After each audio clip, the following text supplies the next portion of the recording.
Awesome. Live stream. We're good. Hey, everybody. Hi. Is it on already? Okay. Yeah. Okay, I'm doing. Just because I call you an OG acehole doesn't mean you're old. You're just OG. That's okay. I know what that means. Yeah. And honestly, is old the worst thing someone can You be? he pretty much just called you old. I don't care. I know. Old is not the worst thing someone could be. That's exactly right. You've survived a long time. That's, back in the olden days, that was quite an accomplishment. That's right. Back in like the 80s. Hey, I have cheated death for longer than you. Show some respect. Longer than Robbie, not me. Yeah. Let's see. Chris is a vampire. You guys are youngsters. Right on. He's older than so smooth. Reverse vampire. You. Mm-hmm. I said that's why your skin's so smooth. Seriously. Mm-hmm. Yeah. Okay, Brew and Backhand. What's up? Brew and Backhand is on. Nice. Yeah. Shoot. Always. Gang's already here. Thanks, BBH.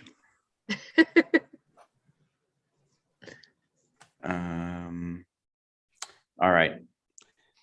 Our post is on. Let me do the aceholes group. Hey. Yeah. Sure. Manny, can I ask what is the actual number prescription of your glasses? Hold on. Wait, hold on. I don't remember. It's on my fridge. I have the prescription. Yeah, I have the prescription taped to my fridge just whenever I need to go and or whenever they change it, update it. Fair I know enough. my left eye is the worst of the two. Where we're the worst of the bunch. Yeah. It's got some lazy action going on. So I know when I was growing up, they would put a eye patch over my right eye to try and give this one some extra work to do. Yeah. It wasn't a good time. Yeah. But it's at negative something. I know that for sure. It just looks really cool when you turn your head in the light and it hits it.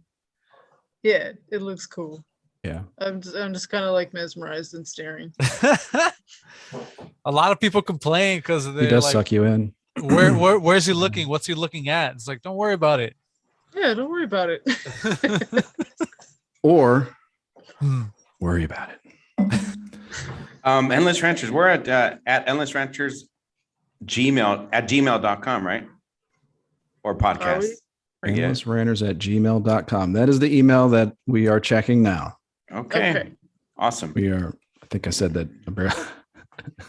I think I said I wasn't paying attention to it a couple of weeks That was condescending, Chris. No, I'm just kidding. All right. Okay. No, I'm just kidding. Hey, it's okay. I can admit when you're wrong.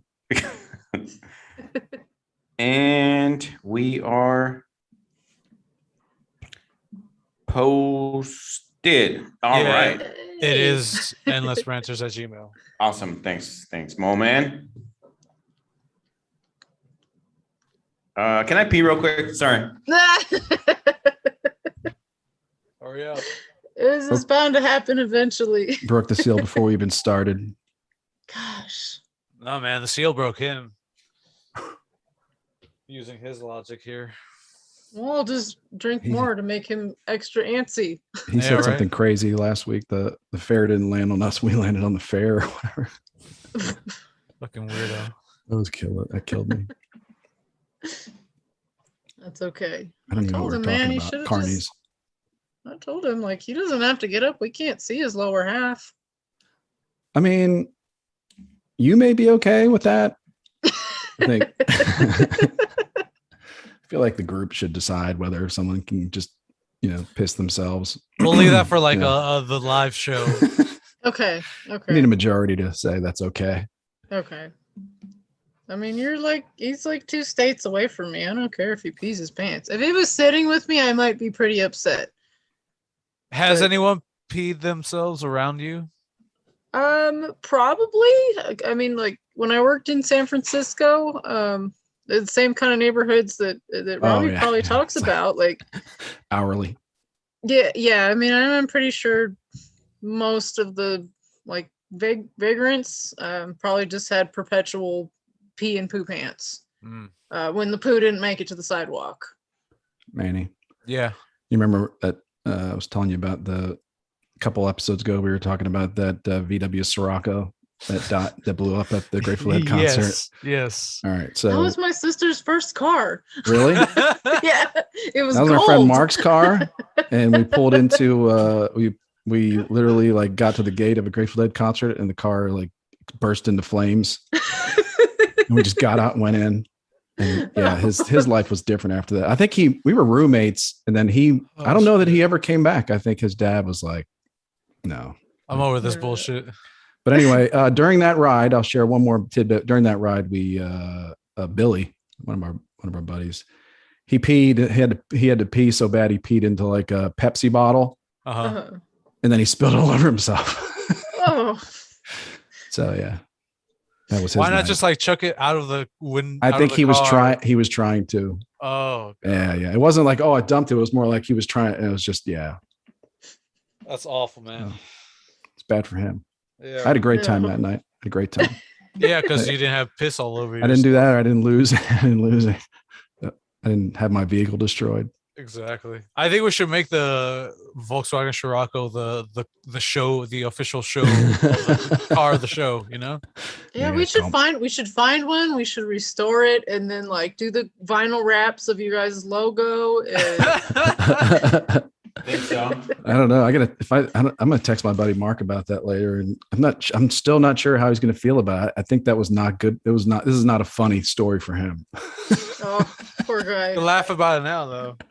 Because we were roommates and we rented a house from my dad.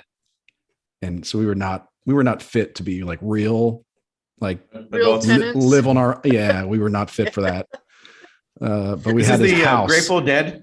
We had a house, where all these things originated from. And I don't even know where I was going with that story, but yeah. It's all right. He never came back. Yep. Start the show. Yeah, we need to get it on. All right. That's all right. fair. 3, 2, 1. Good evening, Endless Ranters. Welcome back for episode 83 of your Endless Ranters podcast. Thank you for watching, listening, subscribing, laughing, crying, the tears. We truly appreciate all of it. My name's Chris. I'm joined by my fellow hosts, the one and only Robbie Spotlight. What's up, Robbie? Oh, Robbie. What happened to your microphone, man? Oh, what up, everybody? Yeah. Sorry, I was eating something. I don't know. Yeah, Robbie left work, went and had a few pops at the local public house, and has come back to us fresh. Yeah, that's right. Fresh. He's so ready, fresh ready and to so go. clean. Yep. Then we got the man with the plan. It's producer Manny. What's going down, you sexy son of a bitch, you? What the fuck is a public house? I think that's what a pub is short for. Is that right? I never knew that. Oh, really? Isn't it? Wow. I did not know that either. It's like a tiny chance I just made it up. Public I feel like I house. believe it. I believe it in my heart that that's true. So I believe I it don't think I made because that up. Chris is you're like a Manchester United guy, right? Yes. Okay, so I'm sure you're in with the English crowd and all that stuff. So Yeah, I guess I do pubs. know a little bit more about right? England and yeah, sure. Yeah. But I think there's also a bar around here called the Public House or something like that. Before we go into our special guest, I want to announce a little bit of our social media. Mm-hmm. So all you guys, gals, and everybody who wants to follow us at on Instagram, we're Endless Ranters Podcast at Instagram. Also on Twitter, Endless Ranters. You can join our Facebook page, Endless Ranters. Just find us, Endless Ranters Podcast. Find us, and we'll let you in as long as you're cool. And Mo Man, you can check him out, Twitter and Instagram, How We Figure, and myself, Robbie Spotlight, at everywhere, Instagram, Facebook, Twitter, Snapchat, OnlyFans, hopefully soon, all that stuff. You're gonna be, or you, or Manny? me. You, Me, okay, or Manny, or you. I thought you're too. already on there. Not yet, but it's gray sweatpants season, so I'm I'm preparing. Okay. Yeah. I'm not the OnlyFans type. Mo Man, we're on YouTube as well, so check us out. We're actually live on YouTube. We can't see Mo Man right now; he's blank, but we'll check us out. Yeah. All right, so we are going to welcome back. Robbie had to do a last-minute guest upgrade for us tonight, so we have a repeat guest. Welcome back, Cindy. How are you? Thanks for having me. Of course. You were last here, episode 35. We were talking about it a little while ago. It's over 2 years ago. Can you believe that? Yes. Over 2 years ago, episode 35. Yep. It's like a lifetime ago. Yeah. It was a lifetime ago for someone that was born 2 years ago and a half years ago. If you think about it, literally. And it also feels like a lifetime ago. I think that's what you were getting at. But so that was an episode, fairly early. It was me and Jaden, and Cindy joined us, and we started off talking about like time zones for 10 or 15 minutes. Yeah. It was great. And I listened to a little bit of it. I listened to a little bit of it a little while ago, once Robbie announced you were coming on. So, and then Jaden later tried to sing Gilligan's Island to the national anthem, because you were talking about you could sing Gilligan's Island to Amazing Grace. Yes, and vice versa. Yeah, so he started singing Gilligan's Island to the national anthem. Yeah. So I don't know. That's as far as I got. So welcome back. We really appreciate you coming to join us. Yeah. And you guys talked quite a bit about Neil Diamond. You're a big fan, right? You've seen him live how many times? I've only seen him once. Once. Yeah, I got tickets for my birthday a few years ago, and I think now he's probably not well enough to be on tour anymore. Yeah. Unfortunately. Oh, really? So I'm kind of glad I got to when I did. Neil Diamond. Okay. I remember that. We talked about that. We probably, anytime I talk about Neil Diamond, I want to talk about Neil Sedaka, right? Because they were like around at the same time. And that's it. Okay. I'm curious. But yeah, Neil Diamond, that's kind of a great experience though. I've never seen him, but yeah. No, this guy comes out, he was like 74, and he had these like rhinestone studded pants, and people were still like screaming in the crowd like teenagers. And this guy has the nerve to be like, makes me feel 70 again on stage. That does have to feel pretty good though. Yeah. For sure. Oh yeah. So what have you been up to in the last couple of years? Well, I moved. I'm in Colorado. My husband's in the military. Mm-hmm. Well, I got married, so I can call him my husband now. Well, congratulations. Mazel tov. I don't think I knew that. I don't think we knew that, we got married on paper before the move. Okay. So it turned 2020, and he proposed. It's like a nice New Year's proposal, and then the world went to shit.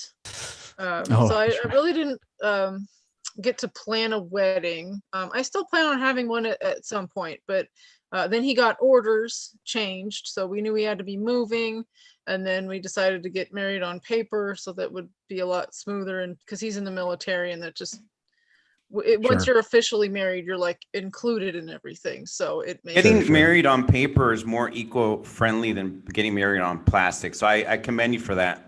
Thank you. Yeah, that's important to us. You're welcome. Yeah, Mother Earth and stuff. Yeah. Congratulations. That's pretty cool. You. It's a good test though, right? It's a good test going through a freaking quarantine or whatever, all that hassle, right? Yeah. I mean, I was pretty fortunate. I got to keep my job. We were able to stay open. We did have a couple of shutdown weeks just to appease whoever was afraid of dying. Oh, you were in Florida at the time, so. Right. I mean, so we had a couple of shutdown weeks. We did have a scare earlier in the year where we were out for like 2 weeks and video appointments only. I work at a mental health clinic. I don't know if I've brought that up, but it's the same one. I still work there, but just remote now. Because one of the things COVID taught us is like you don't really have to be there for a lot of different jobs. Yeah, very interesting how it just major shifts in what's normal. Yeah. So luckily I got to keep my job, and I work fully remote now. I'm in Colorado, which has been an adjustment, a big adjustment. Yep. Negative or positive? Just different, you know. I mean, I don't hold up well in the cold. It is also very dry here, but there is a lot of beer here. There's a brewery, like any kind of business that was once something gets turned into a tap room. You know, like, oh, this. That's kind of making its way. Yeah, all the breweries and. Yeah, and so you know, almost every week I'll try to go somewhere different, and you know, I have a couple like my favorites, but there's a lot of beer here, and that's great. Any converted mortuaries to tap rooms? I don't know. Maybe I wouldn't put it past them. I wouldn't put it past them. But I drive by a mortuary that's been turned into a, like, I guess it's one of those places you go when you get to an accident and they do you the estimates. Yeah. Oh, okay. Yeah, but it's still like clearly it was a funeral home, mortuary type place. So when you pull in and they come out and do an estimate for your fender repair. You're like, wait, I don't bring the dead person I killed in the wreck. It's like, yeah, this is fancy for this. The pillar, they had pillars, lots of pillars. Nice. I mean, it's kind of gotten to the point where like I'll see something and I'll be kind of surprised that it's actually the type of business that's on the sign. Like I saw a place for like kitchen restoration and hardware or something, and I'm like, oh, is that a tap? That was my first thought. Oh, is that a tap? Oh, no, that's an actual, like a trendy name too. Yeah. Like, oh no, that's an actual like contractor's office. Yeah, household restoration. Yes. It's a trendy bar. Yeah. Yeah. So, but at least that's like, you know, Florida is beautiful and it's like really naturally beautiful. And then Colorado, the area you're living in, is similar, but different climate. Oh, yes. Different climate, there's a lot of beautiful country out here. Just cold. I've never lived in snow before, so this is definitely an experience. Well, speaking of mortuaries, there's actually a putt-putt place here in San Francisco. Used to be a mortuary. I remember going as a kid to one or two funerals. I think it's called Urban Putt. It's on South Finesse Street, and it's a fun place actually. It's got, you know, actually going back, we weren't there, but the what is it called? Water Cooler podcast with the Adam Carolla crew. Matt Fondelier went to this place before. He was talking about it on the podcast one time, where it's like different San Francisco kind of staples. You know, I think there's one in Denver. Is there one in Denver as well? Yeah. It's got a lot of trip up there. Then. You got to go there. It's actually fun. I like putt. Urban what? Urban Putt. Urban Putt. Okay. Yeah, it's pretty fun. It's fun. It's you know, they've got a little bar. They've got like, I don't know, what is it, 18 holes or whatever. They got the rap music playing. Well, I'm sure they've got like hipster stuff going, and then upstairs is a little restaurant. It's a nice place. Those San Francisco people or, you know, tourists, it's a good place to check out. So used to be a mortuary. Going back to that. Yeah. I like putt-putt. I do as well. Yeah. Good. Everybody has good memories of putt-putt, right? Like that's another, you know, I think way back I said, if like you want to test someone, if they're a sane person, like play the Jackson 5, I Want You Back or whatever, you know, the Groot song, and see if their foot doesn't tap, you know, like exactly lights out, you know, put them down. They must be a sociopath, clearly. Yeah. So it's kind of the same thing with this. You know, if you don't enjoy this, it's you got to play that song on a date. Something wrong with you. Yeah. Well, yeah, San Francisco. Going back to San Francisco. So, Cindy, you used to live in San Francisco. Or I worked there. You worked. Yeah, we met in San Francisco once. Yes. Yeah, it was your birthday. We went to Tiki Bar. Yes. Yeah, you had this awesome like a flyer or something did you make a flyer? I did. I made so 1,000 years ago I took pinup pictures with a photographer named Roy Varga, who is really well known. He's really published, and those are some of my favorite photos in the world. And so and they were shot at Forbidden Island in Alameda, which is another tiki bar that I really like. And so I made like pinup photos, like in the class, like these are like classic, like lingerie, bikini type photos? There were some Like what? some in a swimsuit. I did Okay. 3 looks that day. So I had a swimsuit and like kind of like a, what's the word I'm looking for? Not like a old timey like girdle kind of lingerie, I guess, and then one in a dress. And I took the one that I was wearing a dress. It was like bright green. I had a flower in my hair. It was a really pretty picture. And I put, like this is my birthday, San Francisco, go to this bar, blah blah blah. This is when I get off of work. And I put that up in the group, and I think it just got like so many shitty comments. I just deleted it. Oh, in the Adam Carolla podcast group? Yes. What? Oh. Really? Yeah, I just got all these come on. shitty comments. So I just deleted it. I was like, fuck this. Yeah. Sons of bitches. Yeah. Sons of Stop if bitches. you want to, I guess.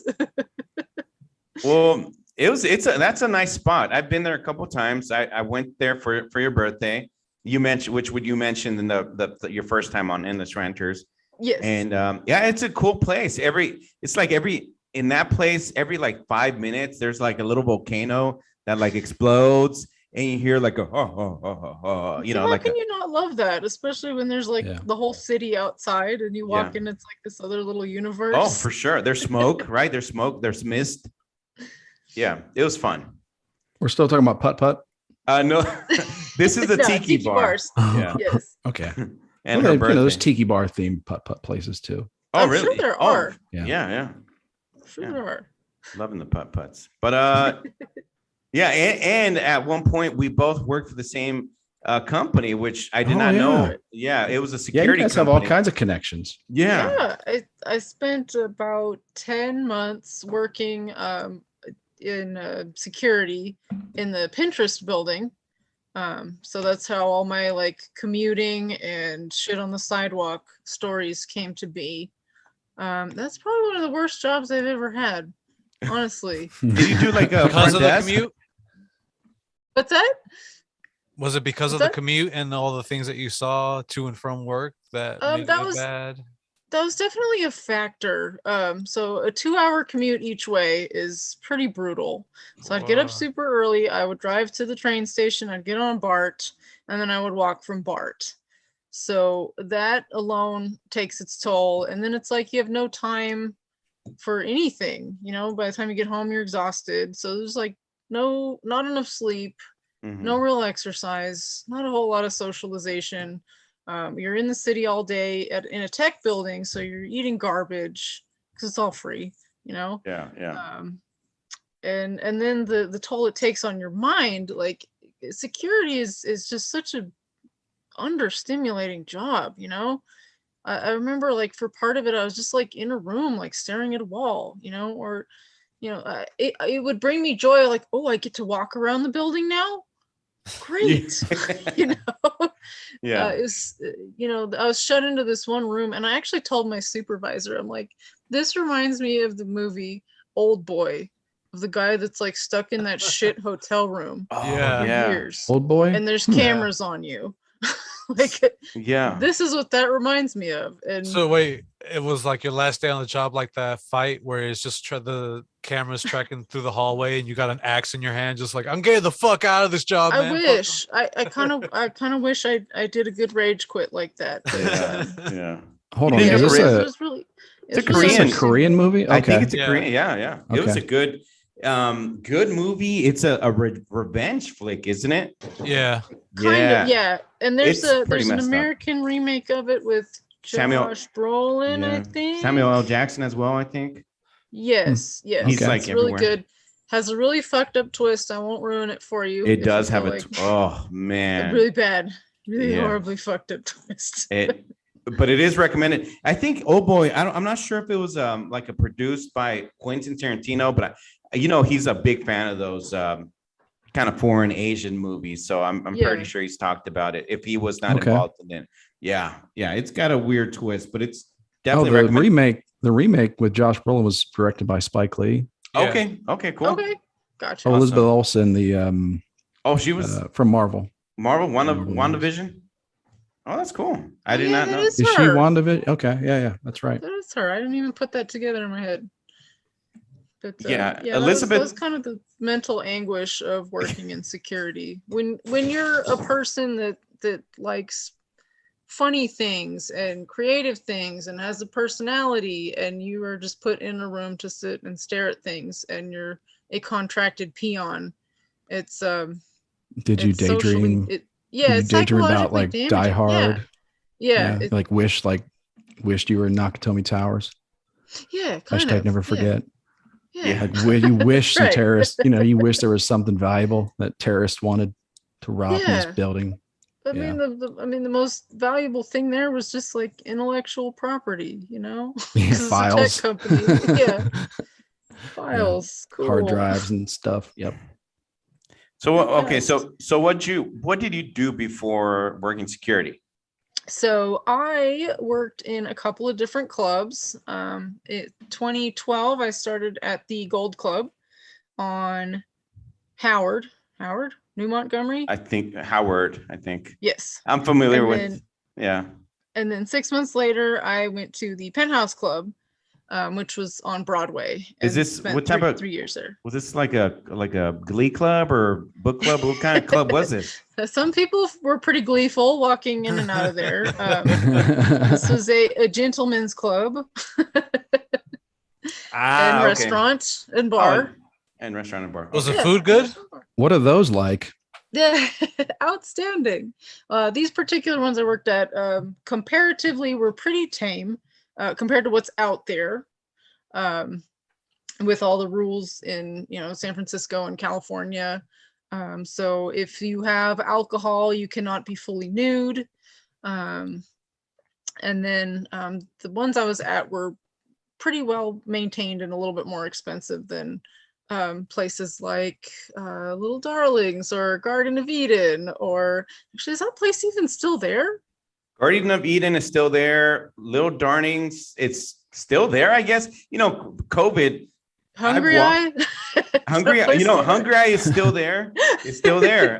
COVID's had a terrible effect on the it has. the intimate dancer industry.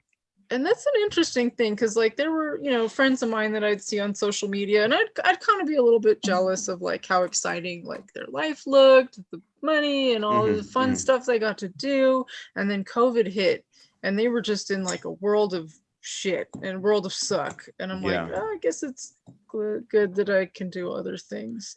But you would think in the world of like OnlyFans and stuff like that, they would kind of take matters into their own hands. And sure, I mean, that's what happened. That is what happened. That is a lot of what happened. But then again, it's like then the market becomes super saturated. Yeah. And there's a lot of competition, which is, I mean, fine, I guess, but like it's the internet. Yeah. And then you also get a whole generation of people who are really used to that kind of content being free or pirated, or for sure, through other outlets. So I mean, there Rob, are people that make a killing at that, and then there's a lot of people that go into it thinking they'll make a killing and end up struggling. But, maybe Robbie should take the Endless Ranters credit card and do a deep dive, do some serious research. Yeah, I'll do some research. Do some, subscribe. Yeah, I'll go to these places. I mean, I don't know. I'm not familiar with these places. You said it was Gold Club, you're saying? Yes, the Gold Club. You call it the Spearmint Rhino? Is that what you said? On 4th Street? Penthouse isn't even there anymore. The building has been like completely revamped. It's called Vanity, and it's like a nightclub with like some dancers, I guess, with clothes on. I've only seen like pictures of it, so I'm not quite sure what their model is like now, but they probably wear clothes. It's different now. Nah, these places with clothes canceled. You're all canceled. Yeah. Clothes are canceled. Clothes are stupid. Topless only canceled. Yeah. Yeah. Well, that's what those places were. Relatively tame compared to what's out there. Oh, from what I understand, Gold Club, from what I understand, is the more like kind of upscale. And you work there. You work there, right? Yeah, it's the only one that's in the financial district. It kind of sits alone. I thought you said it was the Penthouse Club. Yes, well, like the magazine. Yeah. Okay. Because on that same block is Penthouse, and then there's also Hustlers. the same block as Penthouse is Hustlers. Yes. I've walked by there. I've Hustlers. I've never, I've walked by there. But from what I understand, Gold Club it's one of those like lunchtime buffets and lunch. Yeah. I worked there in the daytime. The daytime? No, okay. I was your ugly day shift girl. No. Now, how was that? Like literally, I think Chris asked if the food was good, but from what I understand, the food is it's decent, right? Yeah, it's decent. Yeah. I think I'm kidding, but yeah, like Central Florida. I lived in Central Florida before. They had these clubs, and they'd have food. It was okay. I would just find it weird, like these, anybody working in the area, like if you have a 30-minute lunch break, you can't do that. If you have an hour break, then okay, cool. But I would, I'd be like, hey, it's time to go, and I probably wouldn't want to go back to work. Right, especially in the city, like they'd have lunch, and then they would have like $4 wells until 7:00. Yeah. So I'm sure there's been a lot of business, business now in the day of today. Now I'm sure you don't see a lot of that anymore, but before you'd probably see business meetings and stuff like that. When I lived in Baltimore and Florida, there were a lot. I worked in logistics, so we'd have a lot of like freight carriers calling us, and there were at least every few months there was a golf tournament that started at a strip club. Oh, there you go. Nice. Now it was all men. Of course. They had to spend money on customers. So it would start there. You'd get, there'd be strippers that would get on the bus. You'd go to the golf course with the strippers. They'd be at every hole. Oh wow. Every hole, huh? I knew you were gonna say. I was like, every hole. I knew it. Well, okay. You know what I've heard. I don't know about you, Cindy, but I've heard that a lot of the strip clubs in the because a lot of them are in the San Francisco North Beach, Italian, Little Italy area, right? I've heard that a lot of them are owned by the Russian mafia. I don't know if it's a rumor or I don't know. I know they change hands a lot. Yeah. Some of the like managers and bosses I've had have just been kind of a mixed bag, though. I mean, if there was anybody really important running things, I never encountered them, honestly. Yeah. Were they like sleazy guys, or have they been nice dudes? One of them was just kind of a douche. One of my bosses I had that I really liked, that I thought was super cool. He came in from Chicago. And I think he went back there and is managing a club called Polecats out in Chicago now. But he was probably one of my favorite bosses I had. It's just funny. Like if there was somebody he didn't like he would seriously like walk by and crop dust them. Oh, he was constantly making like puns. He was just like this really funny, goofy. Oh wow. And if you were too uptight to appreciate the humor, then like that's on you. But now it was a welcome relief. He would crop dust customers or girls, or the girls. Okay. Yeah.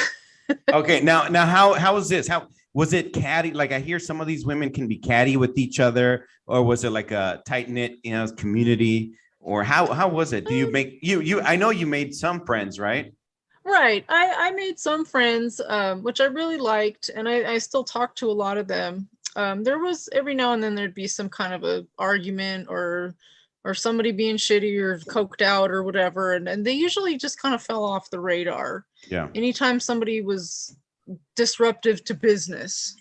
Because above everything, was people were worried about their money. Yeah. That makes sense. Yeah. I mean, it's more into their money. And if you just were there to work and make money and stay out of people's way and promote yourself and take your money and go home, then there really wasn't a whole lot of that. And I'm sure I'm sure this happens a lot where like their boyfriend will show up and just sit in the corner, and right? Does that and just I don't know, or wait. Their pimp, right? Yeah. Yeah, I mean sometimes that would happen. There'd be some and you could always tell who was a pimp too because they would show up the purple and hat they'd buy a bottle, but they wouldn't really spend any money on the girls. They would waste your time and talk to you, and they would talk themselves up a lot. They would, if anybody ever dropped like brand names or large dollar amounts they spent on something, or who they've hung out with or where they traveled to, but they're not actually like handing you any money. Like, yeah. Those are probably just some like low rate pimps that are trying to recruit you and waste your time. Do the dancers see these guys that sit? What about the ones that don't sit? You know how there's a stage and there's seats next to the stage, and then there's far away seats that you just the ladies want a guy at the stage sitting, right? Because if you're sitting there, that means you got to be throwing cash. If not, I'm sure security's like, hey, dude, you gonna sit here and just watch? Or? I mean, there's plenty of bummy dudes that sit there at the stage and don't do shit. That's not kosher. I think you're going to have a better chance for a lap dance if you're in a more secluded area. Right. Maybe, there's like the rule was usually like, if you're walking around, you don't approach the guys that are sitting at the stage. It's kind of rude because they're watching the girl that's on stage. But there's, everybody else that's sitting at like cabaret tables, they're all fair game, Okay. Is that what they call them? Cabaret tables? That's what I call them. Oh, okay. All right. I guess. Cool. Little round tables with chairs around. Round tables. Okay. Yeah. Well, that's all. I feel like that's all interesting because I'm sure it's like their strategy involved. No matter how, right? No. It's there's definitely a strategy. If you see a guy and he's drinking domestic beer, he's probably cheap. He's probably not going to spend anything on you. If you want to be able to tell if somebody, Robbie. If you want to be able to tell if somebody is wealthy, like look for shoes and watches. Because even if they're wearing casual clothes, if they've got like an Audemars watch, then you're like, okay, I see you.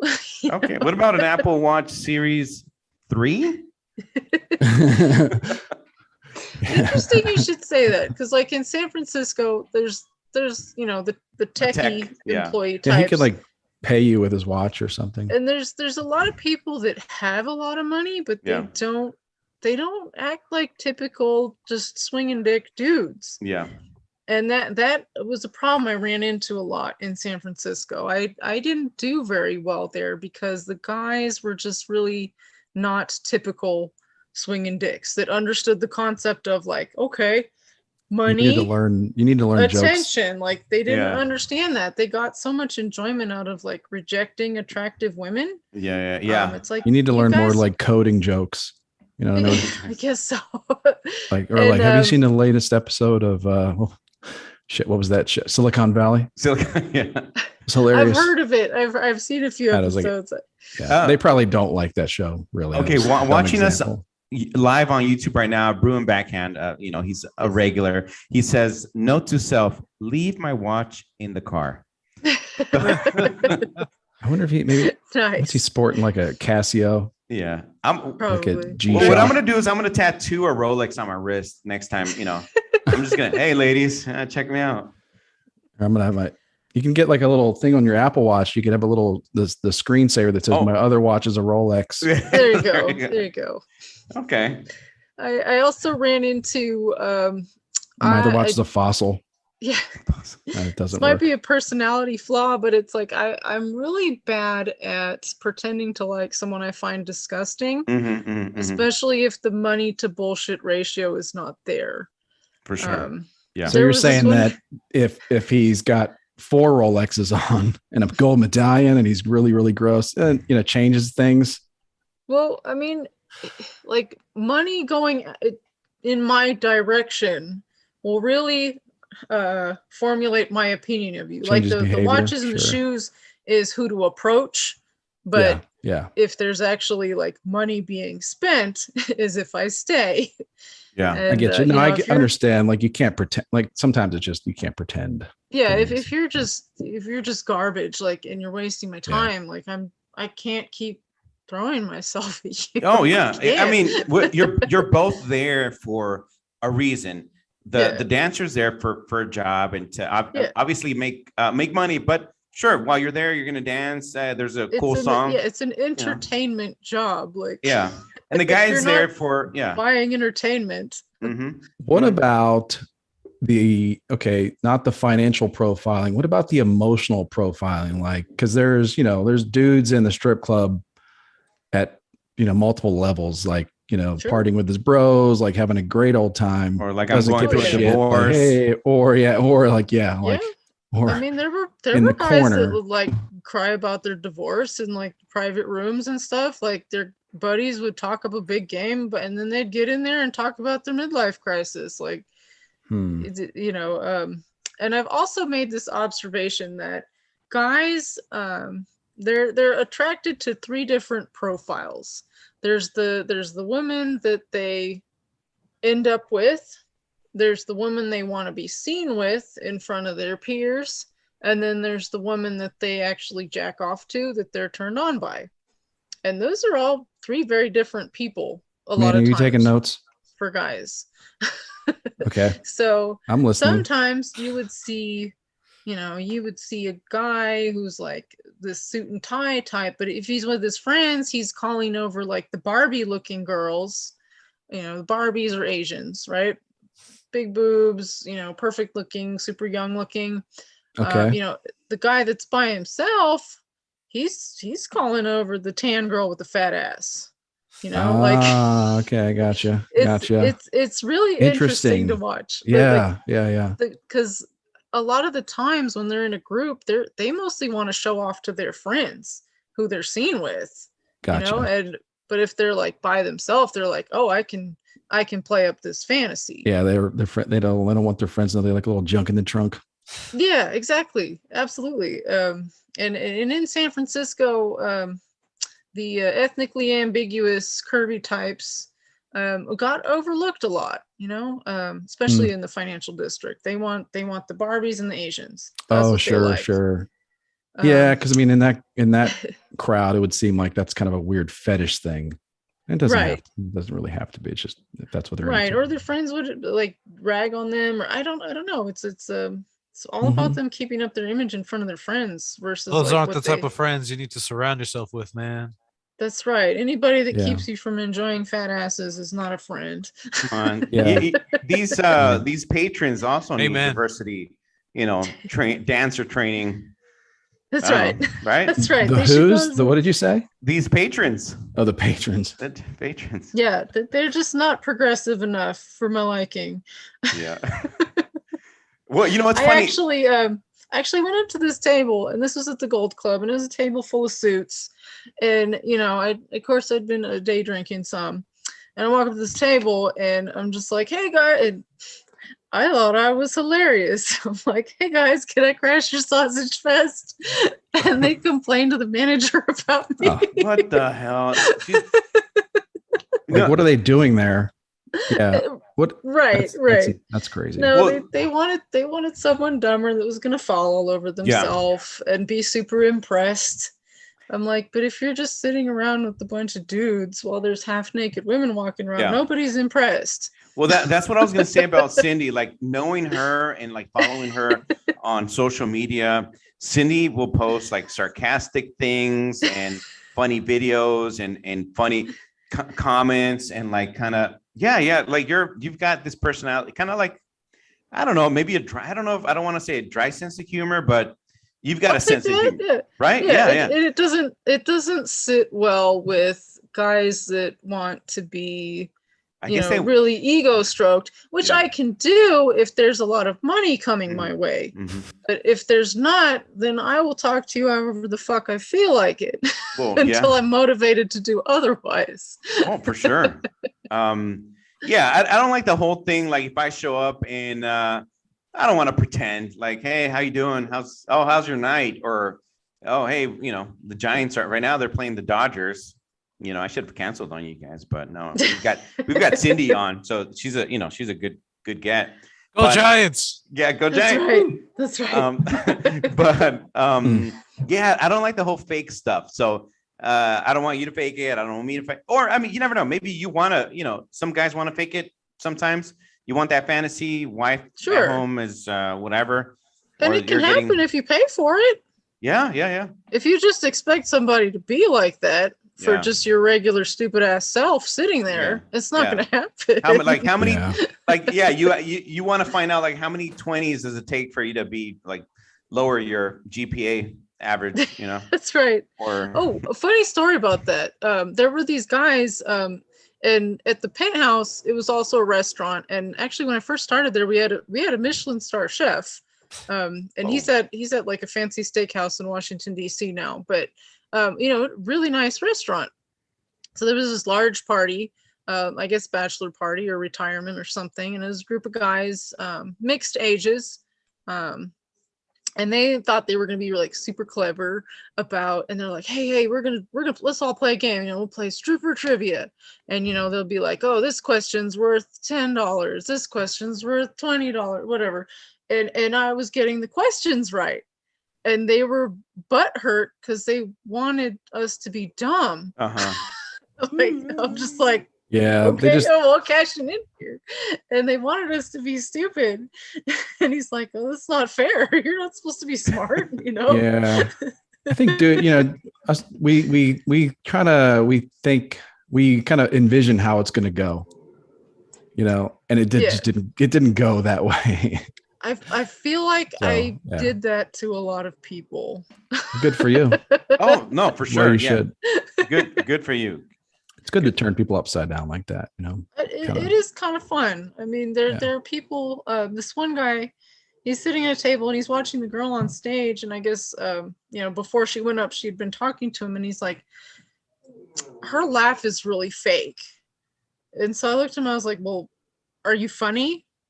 Because if you're not funny, then it probably is.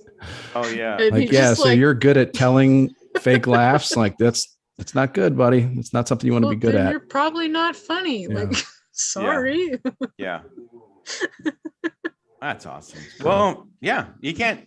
Yeah, and I'm sure some of the people there that dances can spot these guys. They, when they come in or whatever. Yeah. I usually did better with people from out of town or people people from like the Midwest or Texas or, just people that are still like, normal dudes. Mm-hmm. I usually did a lot better with than like the San Francisco guy because they're just too fragile. I think far too fragile. Yeah, Robbie's a delicate flower. I am. It's a delicate flower. Yeah.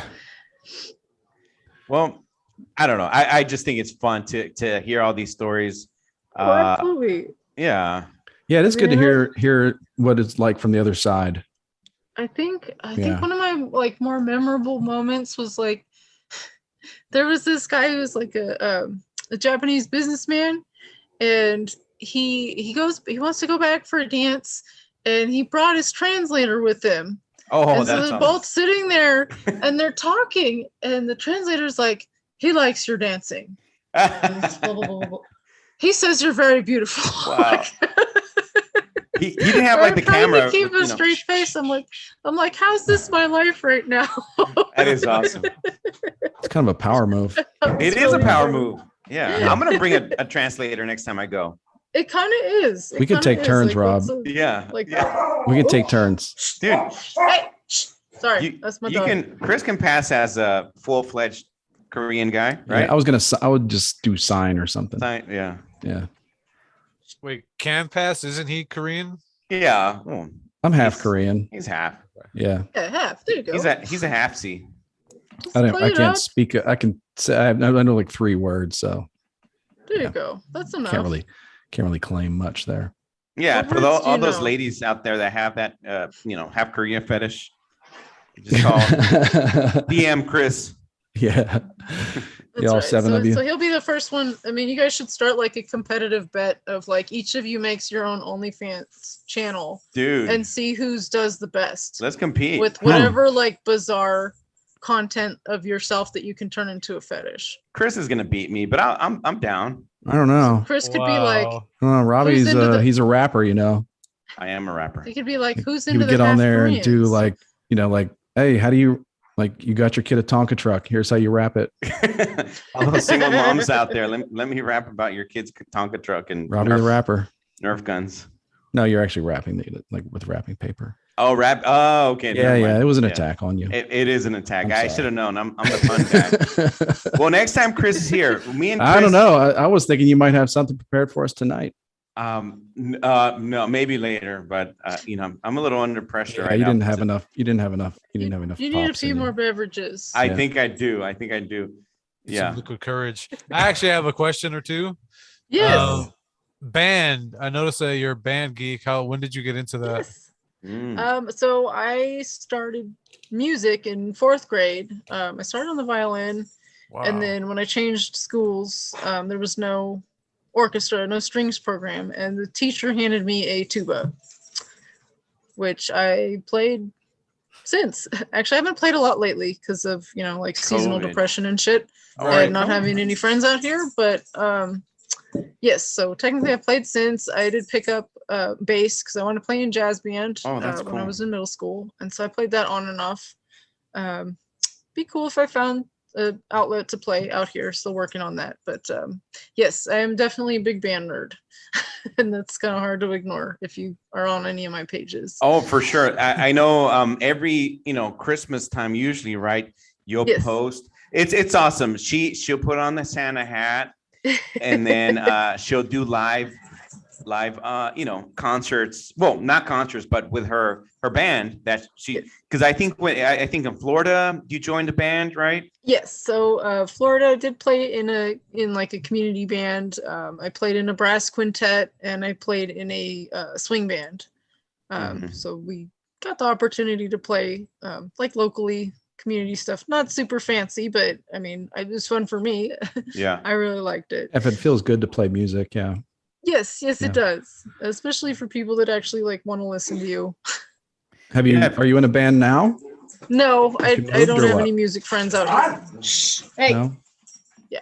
But the good thing about social media is it's easier now, right, to find groups and find outlets and concerts and that. I mean, the holidays are coming up, so that's right. Right. I'm hoping to attach myself to a group by then. Yeah. I'm looking forward to it because I've seen them and it's fun. It's and it's cool. It's cool to support friends, watch friends, and watch the live stuff and whatever they're doing. Yeah. So a lot of the people I give a shit about are geographically scattered. So if somebody's like posting a live or something, I'm like, oh, what are you getting into? Yeah. It's fine. That's awesome.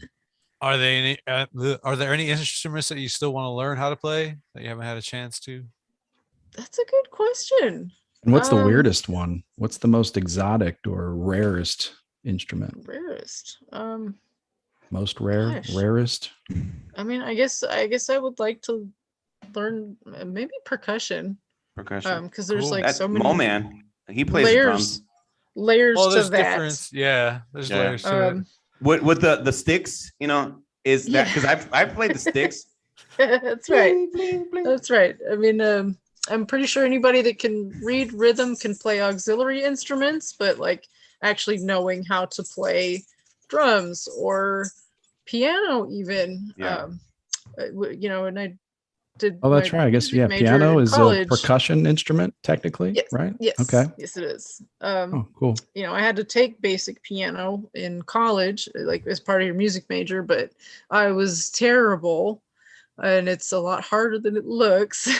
And frustrating. Being an adult beginner at something is you will hurt your own feelings very fast. Sometimes I'll get in a YouTube wormhole of classical pianists just playing like Chopin. It's mesmerizing, isn't it? Yeah, it's really like, I don't know people that are how good at it. Yeah, I don't like that's not like that's something that's God-given something. I mean, there's people that can be, medium at it, but like this, you're like, this is levels above. Like, I don't know how my brain could never control my fingers like that ever. Just don't porn to pianist because you'll get something totally different. No, that's what I meant. Oh, okay. That's what I meant. Oh, I wasn't talking about people playing the piano. Yeah. You know what I've played? And I think it's percussion as well. You guys, Mo-Man should know. I don't know about Cindy. Do you know the Weedle? The Weedle. It's like No, I can't say that I do. Very like salsa. Like a fish, like fish shaped. Are you saying the wheel? With the stick you drag across? Yeah. With the, I know. the hair. Yes. Yeah. And I saw you with the whip maracas. too, right? What is it? You had that whip too in your picture, right? Oh yeah. It's a stick. It claps. You know, I can make it clap. I'll post it on my I don't know if I've posted it on my Instagram, but I will post it. And I've got actually an Adam Carolla t-shirt when I'm when I'm kind of nice. Yeah, it's if you want to play some music or get a little freaky, if you know what I mean, you can just use it and it kind of smacks. Yeah. I mean, like part of playing Christmas concerts is like anytime your group plays Sleigh Ride, you use that sound effect for you got to crack a whip. And they would all fight over who got to do that. No. You should be licensed for that. Yeah, I'm gonna if I see a whip during one of these Christmas events, I'm gonna cancel you. No more whips. You're done. Done whips. That's they animal cruelty in song form. Or racial cruelty. I don't want any more whips. Oh, see, my mind didn't even go there. No, I didn't. Unless you want to, we'll sell them in the underground. I hear whip, I just think of cars. Cars, whip. Oh yeah, I'm hip. That's right. Yeah, because I'm so down. That's right. Chris is down. Yeah, he's like miles ahead of all of us. Yeah. Or Family of Three says down. Indiana Jones. So sad. Indiana Jones. Oh, yeah. Indiana Jones. But like, what would his character have been with any other kind of weapon, though? And Indiana Jones, right. I don't think he can't. No, Rob, you're canceled. I just talked to Indiana Jones his whip.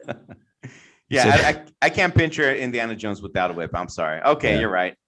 I can't. It's like the scene, and maybe I don't know if it's the first one where he runs into the crowd, or no, the guy gets out the scimitar and he's like whipping all around, and you shoots him in the chest. Yeah. Which was improvised from what I understand. That scene. That was awesome. I mean, I remember being perfect, a kid though. watching that, like just being like, "Oh, that's the greatest thing!" Talking about it for weeks. You remember that scene? You remember that time? Yeah. No, those movies still kind of, except for the last one with the aliens. That sucked. Yeah, that one sucked. I fell asleep during that movie. The Crystal Skull. I literally fell asleep. Started snoring. Didn't move the needle. It did not at all. It was so boring. Oh my god, that was one of the only movies that I fell asleep while watching it in the theater was Battlefield Earth with John Travolta. Oh, it was so boring. It was sad. I've watched it. I don't think I didn't mind them. I mean, it was okay, but on TV. But I never watched it again. But John Travolta dressed up like that. That was If you want to get take a good nap, just put that movie on. It was so bad. Yeah. What about you, Chris? Do you have you ever played any instruments? Do you play any? I played the trumpet for several years. I guess probably like third grade through elementary school. Whenever you start, through middle school. Through middle school, Robbie can't hold it. I'm surprised you went that long.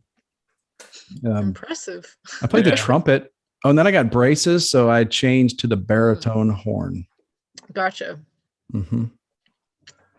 The braces get that much in the way that you have to switch instruments? Well, the mouthpiece for the trumpet is a lot smaller. Yeah, so it was like just jamming the braces into my upper, inside of my mouth. Yeah. So the baritone horn, I guess, it was like twice as big. Crazy. I tried to learn the trumpet, but the teacher or whoever was handing out the instruments, they weren't having it, so they gave me a violin. Yeah, I think we got to pick. I remember I convinced my mom that I wanted this trumpet, and they had like this is like late 70s where they had a plan where it's like you can just just $2 a week. Yeah, for sure. For the school year, and this trumpet's yours. You could start your own ska band. Yeah, it comes with a case. Yeah. Well, I don't know if ska music existed then. No, yeah, well, I don't know. Like the infancy of it, sure, at that point. It just hadn't made its way over here. Yeah, I played the trumpet and the baritone horn. I think that was it. And I just got tired of it. Like I remember having to they sent you the booklet home where you had to practice. Uh-huh. Mm-hmm. So I was like, I never filled it out. And I was like, I didn't feel like practicing, And then when you go to the baritone horn, you got to carry that thing. Yeah. I think I got one it was so like a trumpet you carried back and forth. So that's not a good look. Yeah. Not a good look. Not a good look. Well, Nike, I carried a tuba back and forth. Well, for me, for the guys, that's different. You probably still had some fans. For me, it was like, the Nikes and the tube socks and the carrying the trumpet case all the time. It's kind of hot though. Oh, okay. Yeah. Where were you at Perry Hall Middle School? Damn it. Well, there you go. I'd have been a superstar. Changed my life. That's right. No, but the baritone, I think they give you one to take home, so you don't have to cart down the school. That's cool. It's not good on the bus because then no one can ever sit next to you. Right. Yeah. Well, I'm used to that. Was that your? Oh, okay. I'm sorry. I'm dredging up bad memories. No, that's okay. It's like most of the time I don't want to sit by someone on the bus, right? Okay, so for you it was like, it served. You enjoyed the music and also your solitude. This is my barricade. You can't sit with us. Right? Seats taken. Seats taken. Yeah, just like that. It's like, wait, I didn't know a tuba can speak. Family of Three is our boy Jeff, right? I think our boy Jeff. Family of Three on YouTube. He says carried a tuba. Tuba what? I think he's trying to take your job, Robbie. Come on, no. That's like a 8.5 for dad jokes. Those are fighting. He's trying to out dad joke you. No, we can't do this. I'm sorry. Okay. Up your game, and I'm sorry. I'm gonna have to up my dad joke game. I mean, I'm not a dad, but still. That's true. Yeah. That you could be. I could be. Yeah, but no. You know what do you call it? Oh shoot. When they pretend, I forgot. I don't want to get canceled. Yeah. You're not important enough to be canceled. Don't worry. Yeah. Never mind. No, I'm not. It's not. You know what they call it when what's her name? Rachel Dolezal, when she pretended to be black. What do you call it? Oh yes, transracial. Yeah. Called herself transracial or something. What do you call it?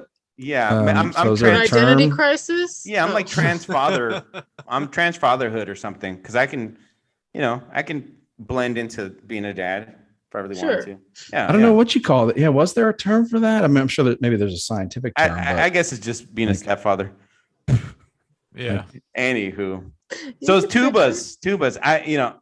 Look, okay, high school. I played a little bit of piano. I've mentioned it on the show before. My high school piano teacher, Miss Gonzalez, she was gorgeous. I was in love with her. She was so pretty. And then I left that high school, went to a different high school. I did Grease, the play, and then she came to see us. And I was so like happy. I was wearing my leather jacket. What does I did Grease the play mean? Were you in the pit? Were you playing? I was in the play. I played in the play. In the movie his name was Putsy. In the actual play, the Broadway show, his name is Roger. So you were one of the actors. I thought you meant like you were in the pit orchestra playing. No, I was one of the guys. I was cool. I danced, cool. I sang, I had one of those headset mics. It was fun. Does your mom have like a tape of this? I might have someone that has it. I got to work on it. I'm sure there is a tape somewhere, but I would have to go back and find it. But there is this tape. It was fun. I'm going to contact your mom. Choreographed dancing and everything. Yeah. Recently unearthed footage. I think I'd pay money for that. I'd pay money to see that. You'd have to probably buy like a VHS player at a Goodwill. No, you're right. Actually, see it, right? No, you can take it to your local library. They have these machines. You just pop it in, and it turns it into a DVD for you. Yeah, libraries are closed, Chris. Not all of them. Not in Texas. Yeah, that's right. They're rebels out there. Not in the free states. We're not in Texas, Chris. We're not in Texas, Chris. We don't have. We're not. No. Well, no. Robbie and I aren't. What is like the protocol out there for you guys now in California? Like, what are you allowed to do? Yeah, what are you allowed to do? Well, everything except spit in each other's mouths. So it's interesting out here. Do you still have to wear masks when you go in places? Okay, just you can't spit in your mouth, right? Yep. Okay. You still have all the mask stuff, right? So inside, certain spots do, certain spots don't. I notice it when I'm at work, like Orange County, San Diego, they're just like they don't really fuck with masks. Other places closer to LA do. Places up north, within LA, it's pretty consistent. Yeah, for the most part. What about north? What about north? San Francisco pretty big into their mask wearing. Oh, yes. They are indoors, outdoors. I feel like it's getting more lax, but I went to a restaurant a few months back, and we were in an outdoors patio area, and he was wearing his mask, of course. And as soon as I sat down, I took mine off, and he looked at me. He was waiting for me to put mine back on, and he gave me this face, and he didn't want to get close to me. So I'm like, dude, in my mind, I'm like, just tell me, hey, can you put it on? But he just gave me the snarky face. I'm like, dude, you're wearing a mask, so you should be like, I'm sitting down, you're standing up. So whatever I say, it's gonna just fall down to my table, if whatever. But you're whatever you. The fact that it's even come to that train of thought. Yeah. Right. Yeah. I didn't like it. It was this place in Oakland. Last time. I feel like mask wearing is just like, it's become this like, I am holier than thou. I am a champion of health and science because I'm wearing a mask, and I am better than you and smarter than you because I am science. Okay, so move over, everybody. To say things have gotten weird. To say things have gotten weird is a massive understatement. But yeah, that. It's like if you were aliens from outer space and you're like, I want to come down, like, how can I really, like, just with minimal effort, how can I really fuck these people up? I'm going to introduce this virus and then masks. That's right. And then I'm just going to I'm going to get people, I'm going to like stir up masks and like get people thinking about masks and masks and masks. It's just going to like have people turning on each other and just like, yeah. And the fact that like you were sitting by yourself at your own table, like that guy wasn't part of your party or anything.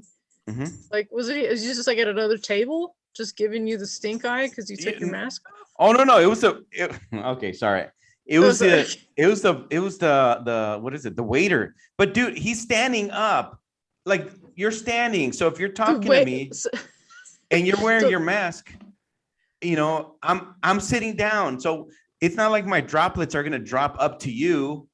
I don't know. The fact that you have to like justify not wearing it at the table when you're about to eat by like arguing for the path of your droplets. Like exactly. The fact that your mind even goes there. Yeah.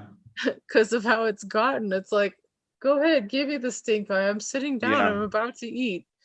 Or how about go fuck yourself? Because we've gone this long without it anyways. Yeah. Seriously. Yeah. I wonder if you're like that for you. I hate that for you. Like you shouldn't have to argue about where your droplets are going. Just the sheer uptick in the number of times we say droplets. You know what I mean? Right. Went from you might go years at a time without ever using that word, and all of a sudden, we're using it, 10 times in a couple minutes. Like so much droplet talk. Like why do you even have to defend your choice to like get ready to eat? Yeah. No, seriously, yeah. So it's so strange. But I think we've done this to ourselves before. Like it's different now. We got Facebook and social media, but we've done this to ourselves before. Oh yeah. So like history just repeating itself, and we're just getting crazier. Yeah. I don't know, but yeah, San Francisco's a little. I don't want to. It's better than it was before. But yes, if you want to eat indoors, you have to show your vaccination status. If you want to eat outdoors at the establishment, you don't have to show your status, so that's fine. If you do have to show your status, you have to show your little either card or a picture of your card or your QR code. which I know you're getting in kind of territory like, oh, here's my, QR papers. barcode. Yeah. It's weird. Like, it's weird that during this time when people started talking about like serious, they're not serious, but like, official people have been talking about like checking like interstate travel. Yeah. You know what I mean? Can you just, that's so, anathema to the United States is like travel between states. Like you have to have this or that. That's crazy. Yeah, We're going insane. I read the other day, because, Governor of Florida, he's been like the anti-Newsom. It's kind of funny. Oh, it's yeah. like, DeSantis, right? yes. And he actually imposed like millions of dollars of fines on Leon County, which is where Tallahassee is, for their vaccine and mask mandates. He actually like fined them and was like, no, Yeah. can't do this to people. It's invasive and unconstitutional or whatever words you want to use. He actually fined them millions of dollars and was like, nah. Do you think they get? Oh, go ahead. Sorry. Go ahead. Well, I was going to say like the way these guys like play off each other. You know what I mean? Like it's like they're in a public Facebook fight where they're not really themselves. Like they're reacting. Like it's DeSantis reacting to trying to be the anti-Newsom and vice versa. Mm-hmm. And it's like, who are you for real? Because you're really just trying to like out soundbite or out meme or whatever the other guy. Like it's a weird thing. It's a weird because I want to like DeSantis, but it's also he kind of plays it up for that. I don't know. I'm kind of here for it just because of like what goes on social media with the virtue signaling and the self-stroking and the statements everybody's got to make. Like, for a politician, he's probably one of the first people that's actually like kind of turned my head when they're talking, because he at the start of COVID he actually said like, okay, well, this is how much money is allocated. We're going to spend this much on improving the unemployment application process because obviously it got overloaded and it's out of date. We're going to spend this much on these relief packages. He actually like talked numbers and plans, which you don't see very often, because you see a lot of politicians like promise a utopia, but you don't really hear them talk about like plans. Like if you look at someone like Bernie Sanders, where they're like, free school, free healthcare, free this, free that. You're like, but what's your plan, dude? Yeah, or tell us how. Okay, great, great. Or like AOC, where they come up with these like really extravagant utopian ideas, but and it sounds cool, I guess. Yeah, sure, in a perfect world, but like he was one of the first people I actually saw talking about like numbers and a plan. Now I get it. I get what you're saying. I agree, but hear me out. So it's like we're the problem, because the consumers are the problem. It's like we're the like as much Gavin as Newsom says, we're the traffic. Yeah, that's right. Well, yeah. You're the human trafficker. Yeah. But we, as much as I used to get more angry at the politicians, and it's just like I kind of come to this thing where like, no, we're just as a collective, we're doing this to ourselves. Oh, 100%. Because most people are like, numbers are kind of boring. That's what we need. You're right. You're exactly right. Like, give me numbers and then do me follow-ups and like tell me, how's you measured up to those numbers. And but that's like people just don't tune in for it. And people as in us, our families, our friends, and all, in general, just don't tune in for that. So they get into the look at me, I'm not Gavin Newsom, or look at me, I'm not, Ron DeSantis. Absolutely. And it's all theater. One thing I can't stand is that like nobody's taking the time to like be in charge of their own behavior. Like who is in office shouldn't impact you, whether it's COVID, like managing your own risk factor or whatever issue you give a fuck about. Like whoever's in office, if you want to complain about the environment or the poor or whatever, like what has stopped you from picking up trash What has stopped you from donating to whatever? What has stopped you from reading to poor kids? What has stopped you from, sure. Yeah. Like, you think that this person in charge, you voted for them, so that you've done enough. The biggest complainers are You know? usually not the most generous people. Or doers. Because it's kind of like I'm complaining that someone else is not doing something for you. You know, It's like, I'm not really, it's like I'm complaining on your behalf or something. Sure. And it's like, oh, well, you're not enforcing masks. Well, you're just deliberately a merchant of death, aren't you? Like, well, I also think that, it is frustrating, that group of people that are dependent on government, or, not to classify people like that. I mean, I don't like to talk about people in generalizations, but there's always going to be, like, it's a very natural, very human thing for some people to, or just some people, like just people to think safety. Like, we like safety, consistency, stability. And some people see government, like strong government, as a way for that. Like, but, and then and there's a balance, because then the danger is, like, once you give the government too much power, and then they decide what stable is, and then the wheels come off. Yeah. Absolutely. Which is going to happen. It's going to happen. I think it's happening now. It's bound to. So it's like just a natural human thing. So, like, we shouldn't be angry at people like that. It's like, it's just very natural. Like, what I say is like, we've got some people on the comments, Monkey's uncle and brewing backhands and stuff like that. Chiming in. Are they fighting about COVID? They're fighting. Yeah, they're fighting. Yeah, go harder.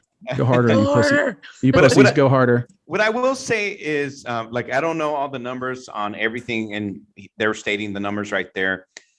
But just, I feel like, give us the liberty and the, we want to decide. If I want to protect myself, I'll get the vaccine.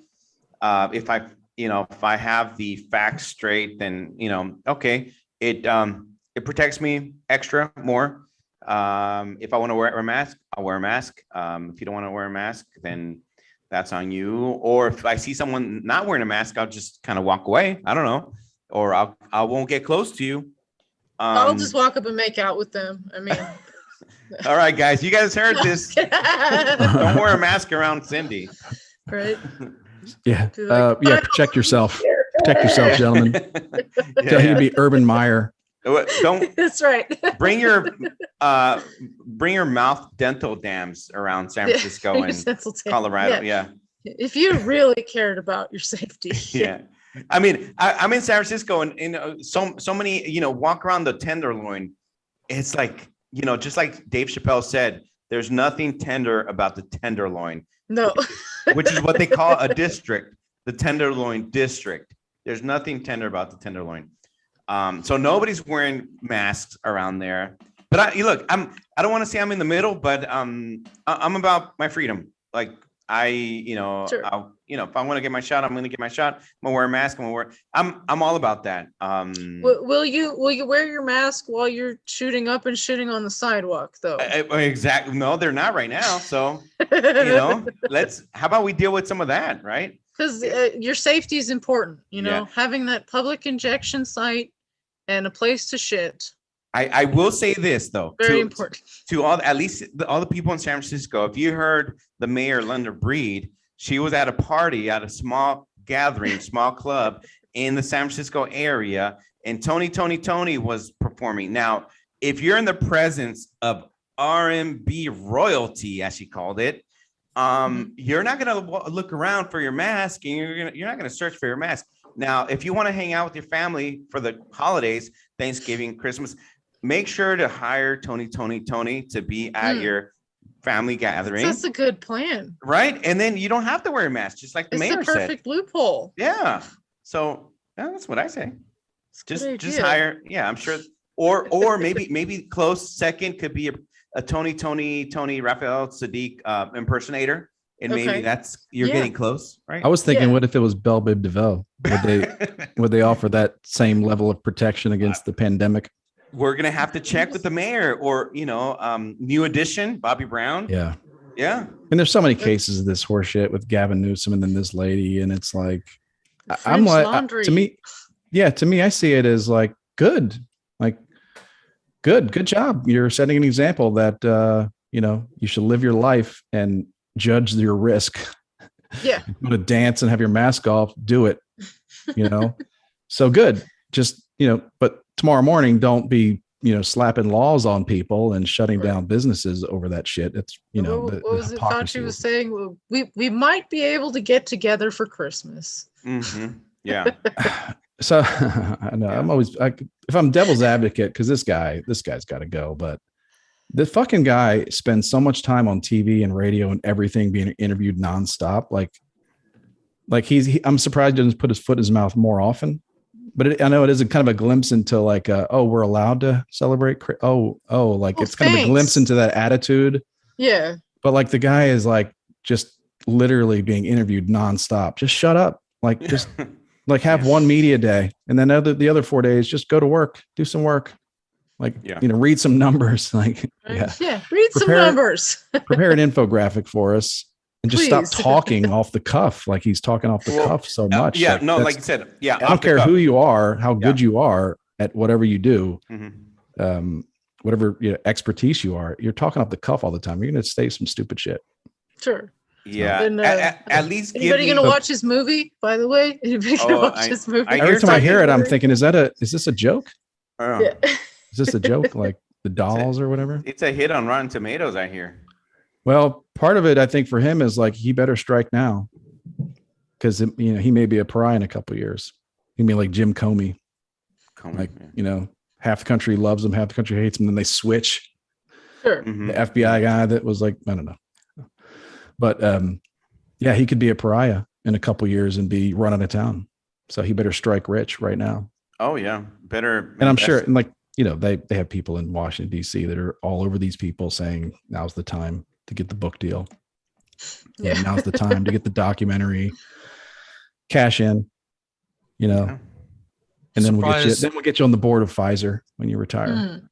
I'm surprised you haven't become an advisor to one of these people, Chris. You know the game so well. It sounds. I would tell them. Yeah, I would tell them. I think you missed your calling. I would be really, I'd be terrible. I'd be terrible. I mean, we've already just like picked out all these careers for you. So you're already a political advisor, already a healthcare advisor, and you have a half Korean fetish OnlyFans. There you go. Yeah. So I mean, you just got all this unlimited potential. Yep. Yeah. I mean, so much. Let's not forget that you also think I'm gonna go ahead and sign off now. I'm gonna go sign off and create something. That's right. Yeah, what are you doing talking to us assholes? I'm gonna go sign off and go cure COVID-20. Do it. Okay, Cindy, before we go, yes. Now I was gonna ask you used to be on a radio show, right? Yes. Can you tell us a little bit? What is it? Yeah, a buddy of mine is a DJ in my hometown. Mm-hmm. He goes like way back, and actually he's out in Vegas right now. But he would have on, whether it was like local recording artists or DJ friends of his or anybody just working on something cool. I opened a dance studio, or I opened a restaurant. It's just anybody, and he would have them on, and we would chat them up, and it was mostly a lot of like local individual, and because you guys used to stream live. I used to every now and then watch you guys. Yeah, we would do a stream, and now he does mostly just DJing on Twitch. So he'll do like the live mix with the chat room and everything, because he's in Vegas, and he had to change up. Of course, people like that all had to change what they were doing during COVID, and I still keep in touch with him. Like, cool. Now, how did this come about? Like, what on this radio show? What would you do? Like, was it like online? Was it official radio? How was? So the way that it worked, I initially came on as a guest. I was actually with a group of go-go dancers 1,000 years ago. I appeared as a guest, and because I had a few brain cells. He was like, hey, why don't you come back and guest host and then like regularly host? And the site he used was called TVEPN, which is the Virtual Entertainment Programming Network. It was some kind of a stream site. that they used back then. And then he put it on, I think, Periscope when that was a thing, and on I want to say on YouTube also. So there was like a few different outlets that that he used. And we had just sponsors that were like local businesses, Kinder's. I don't know if you've ever been there. You're in Northern California. Have you ever been to Kinder's? I feel no. I it sounds familiar, but no. Okay, well, it's I wanted to. I still was wondering what is a go-go dancer? I've heard that term before. I'm thinking really like just kind of a background, visual interest when it comes to like a club where you'll have a DJ and you'll just have pretty girls like on like pedestals or stages or cages, even just kind of depending on what the visual setup is. Okay. I'm thinking like Austin Powers had go-go dancers. Yeah. That's what it. Did you wear boots? I did. I wore like furry ones, like fluffies. They're actually like boot covers kind of that go to your knees. And you just wear like regular sneakers. Okay, to your knees. Can I actually mention this? I don't know what it is about us guys. Can you guys back me up on this? What is it about women? I'm not going to promise anything. What is it about women that wear these boots? If you wear the women that wear a skirt and then these high like boots, and we can only see like a few inches of the leg, like a few inches of the leg. It's like really attractive. Like I'm just seeing a few inches of a leg. What's like why? But I like it, but why? You know? Well, I mean, I guess like in your mind, it's still the absence of pants. Yeah. Or like kind of like a little teeth. I'm seeing like four fingers, worth of leg, right? I don't know. It's still the implied absence of pants. Yeah. Okay. I think I mean that's where my mind goes, right? Because you got to use your imagination for those kneecaps, Robbie. You're right. There's still a lot of nakedness and uncoveredness occurring. Yeah, true. Despite the boots being so high. Yeah. Well, look, obviously you've danced before. You dance at clubs. You're a go dancer. You were and are attractive, but you've talked openly on social media about doing some improvements. Yes. What can you talk a little bit about that? Sure. Yeah. Last you don't May, have to. Robbie's diving deep. Yeah, it's okay. Dr. Robbie is in session. Last May I went and got liposuction. Okay. In Miami. And again, it was like in the middle of COVID, so I kind of feel like I got cheated out of like the experience of going to Miami. Oh yeah, because you had to you had to like your bed rest or something. I don't know how that works. Not really. So it wasn't like super duper invasive. Like let's say somebody gets like reconstructive surgery or a tummy tuck, or they lost 300 pounds and they get a bunch of skin removed. So like those surgeries will have you like laid up. So that wasn't a lot worse. What's that? That was not your case? No. Okay. Hey, shut up. Sorry. Just checking, just making sure. So I just got liposuction done on my legs. I had like, and this is like super like, 5th grade ugly girl candid moment here of where like, this had bothered me my whole life. I had what they call like saddlebags. You can like Google image search that. And so it bothered me my whole life. And then so his arms go. So I had that removed, and it's pretty much been life-changing. Like that, it bothered me for so long. And then after I did it, I was like, why did I wait this long? This has bothered me since like pre-teen years, like I did it for my 35th birthday last year. And so happy birthday. next year I'm getting new boobs, which I'm pretty happy about. Because again, I'm like now saline silicone. Okay. And I'll tell you why. Saline looks kind of gross under the skin, and it doesn't age well. Okay. It wrinkles. It's really hard because they'll like overfill the bag. It's just not. It doesn't look like it belongs there at all. But I kind of just adopted the mindset. It's like I have to live in this carcass my whole life.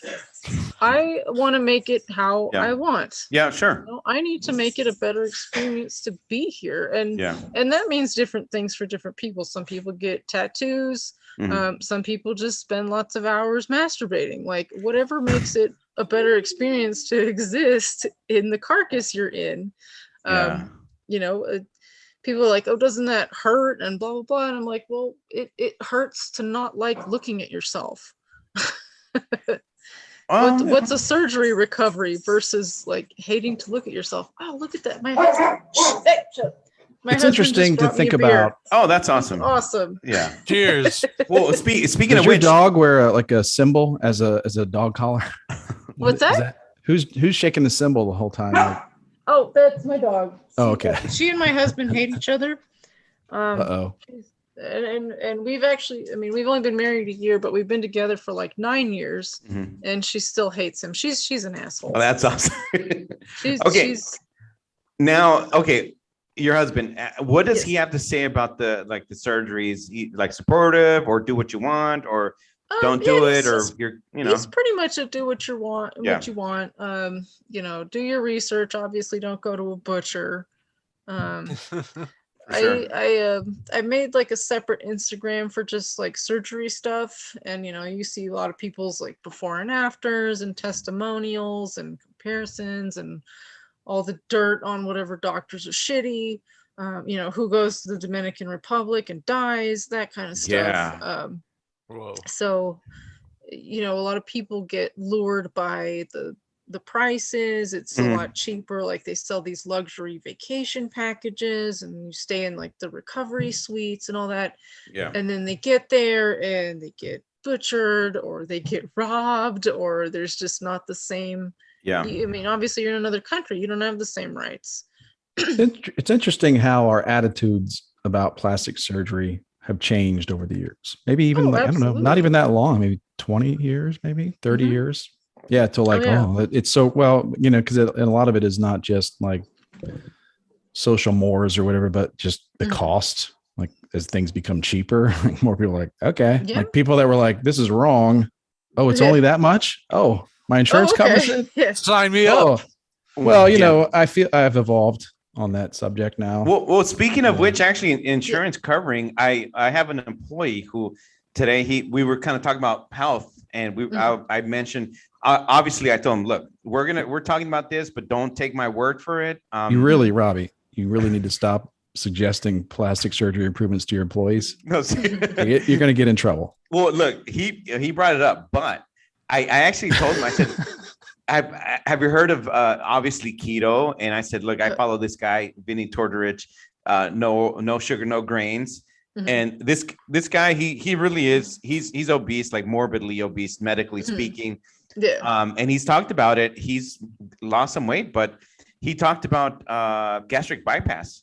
And right now he's not sure about doing it, but hey, I mean, if you can do it, he's just afraid that he'll go back to how it was before, which is a possibility. Some people have done that. I don't know if it's the same as the sleeve where they, you know, kind of make your stomach smaller. But if you start eating more and more and more, it's that thing's going to go back to normal. Back out. Right. Yeah. Part of the success or failure rate for something like that, though, is that people don't address the mental component. Yeah. Like people don't address what is causing them to reach for food, because it's not like alcohol or drugs. Like you can, you know, people say like, oh, well, just stop using booze or whatever, but you can't just not eat, right? So you have to change that component. But like a lot of people don't address what is making them reach for the food instead of the answer to the problem. You know, instead of like people reach for a chemical instead of a solution. Yeah. And with food, like you can't just quit food. Like you have to it is a little bit chemical.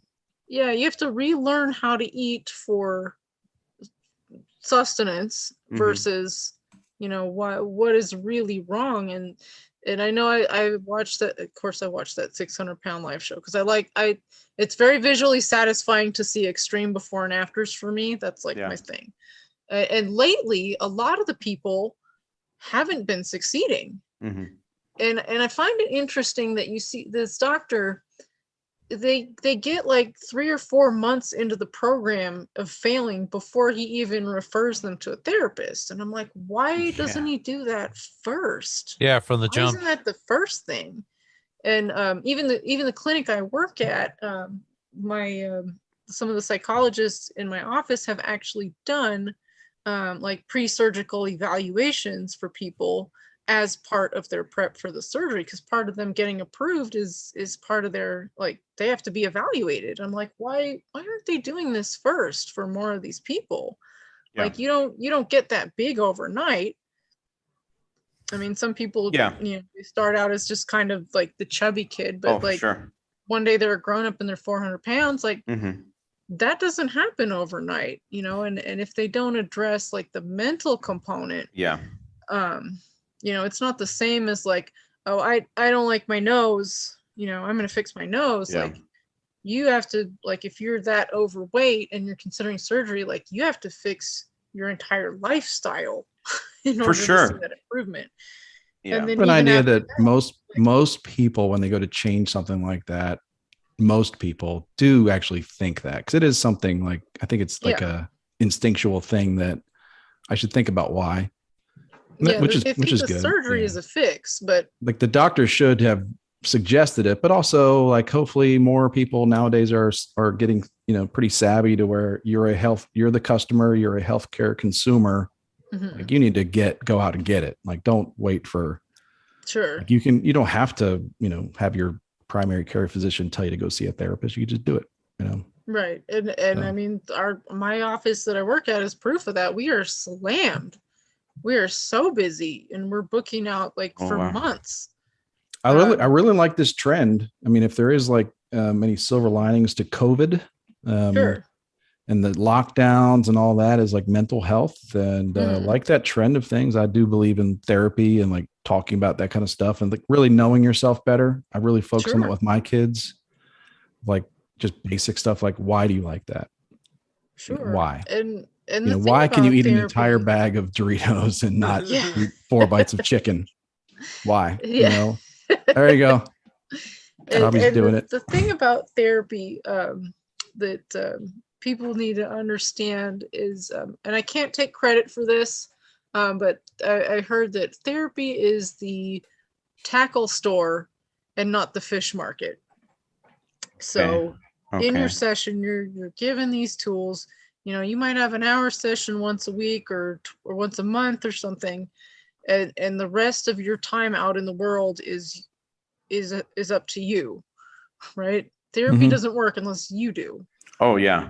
For me, it was I did therapy when I was going through my separation and divorce. It was like a good solid year plus, like every week. Like, it was really, it was kind of an interesting, it was an interesting time. And I had I'm kind of introspective, but I think what I learned was I didn't have the vocabulary. Like, what I learned from that was how to communicate like things that were in my gut that I just couldn't express it. I don't know. Sure. So, but it can be different things to other people. It might be a place where you realize like you can say things, you know, you can tell someone things like in a safe place. It's not somebody that you know that's going to make your relationship weird afterwards. Yeah. It's always good to have a good support system. I'll give a quick shout out to former guests, B. Frank and Nick North, who helped me out a couple of years ago, because I was a little, I'm still not at the weight that I'd love to be, right? But I was more overweight than I am now. And I did lose a good amount of pounds. And we started like a little chat. We called it the Keto Kids, where we would kind of send each other like pictures of what we had for lunch. I mean, the chat it didn't last for too long, right? But we would send each accountability. Oh, yeah. Exact account. Now, and they found out you were eating Doritos on the side. Yeah. They're like, "Nah, fuck this." Yeah, exactly. No. You're like Doritos. Well, beer. No, that's what accountability.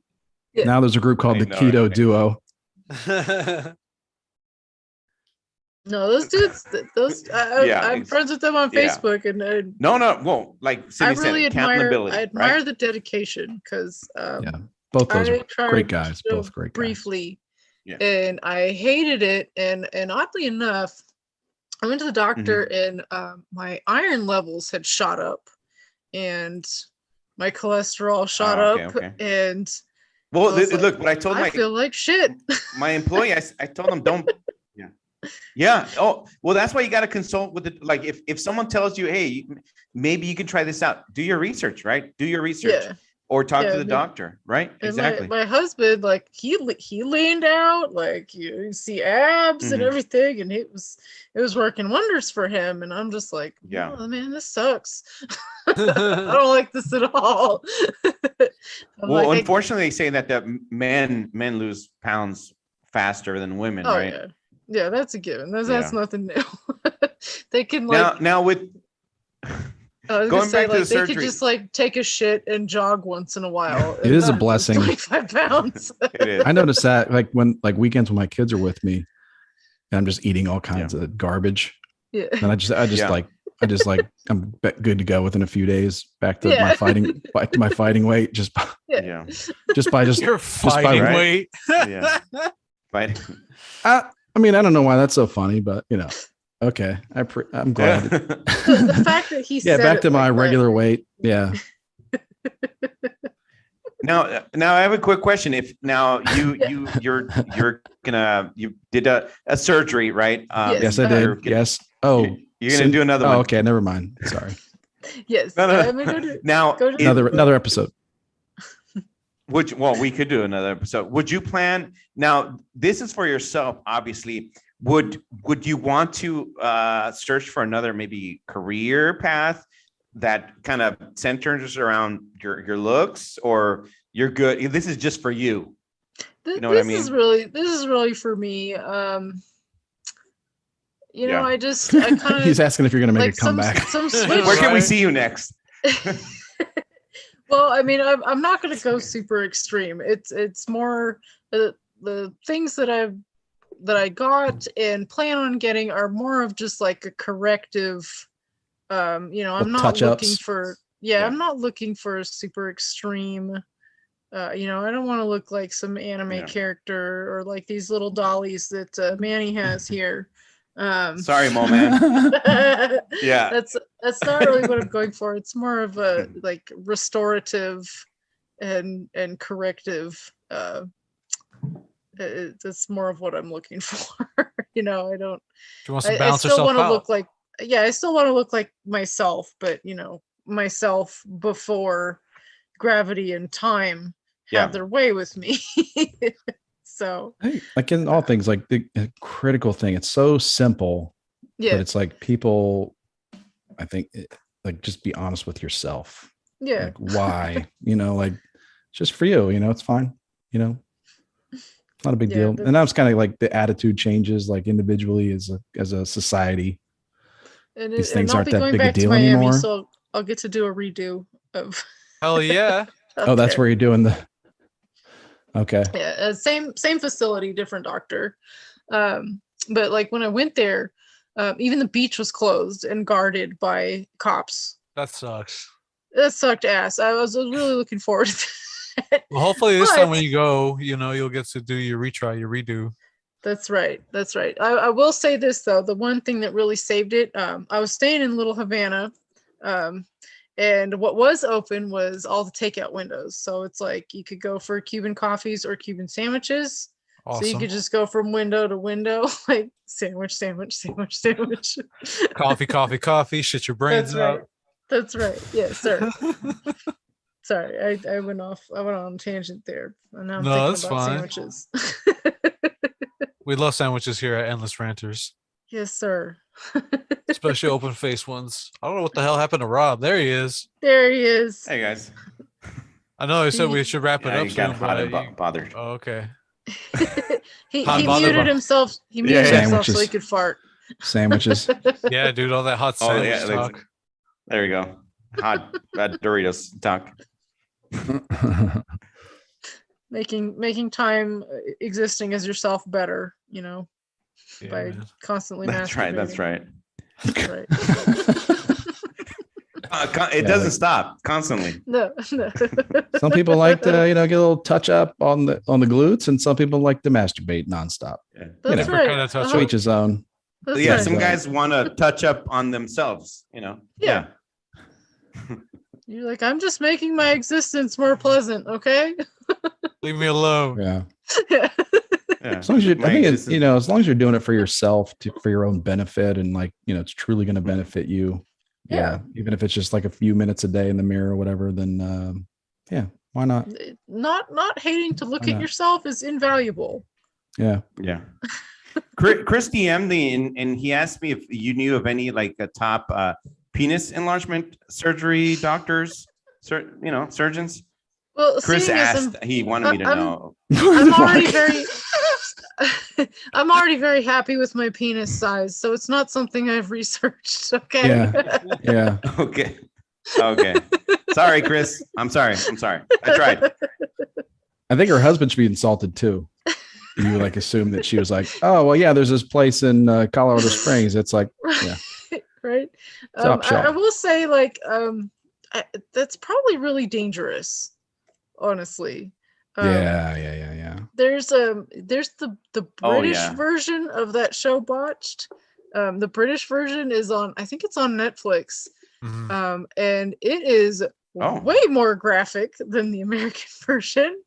And they have people in the UK, they've had like all kind of like genital surgeries, fucked up teeth, like is way more graphic than the American version. If you feel like, this kind of highlights yourself nightmares. There's a few dick stories on there, so you'll at least know where not to go for that. I was just thinking this is kind of it's like every dude, like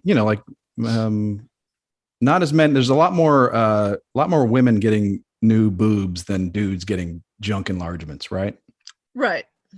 Probably. But I'd argue that there's there's just as many women that would like bigger boobs. Like, most dudes would like, I wouldn't mind a larger junk, right? Yeah. But then needles, like, but then it's like, no. I mean, no. I feel like there's just I can't be so having much that can go needles wrong. around my junk. Yeah. Yeah. And I mean, that could really mess up just like functional and health wise. I mean, if you get a shitty surgery on your body, it's ugly and disfiguring.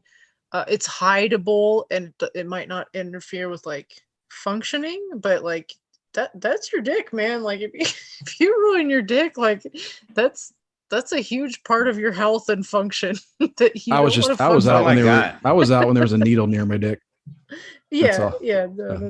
That sounds really risky and not worth it. No splicing or lengthening, none of that. You don't want anything sharp. Painful. We don't want anything sharp around that area. No.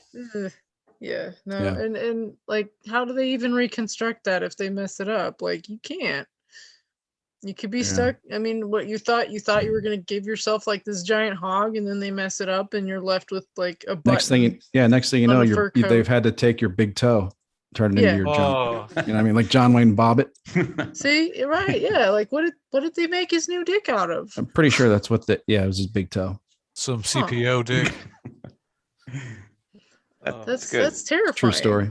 Yeah. True story. It's terrifying. Like that's gonna be something that I like Google when I can't sleep. Like, right?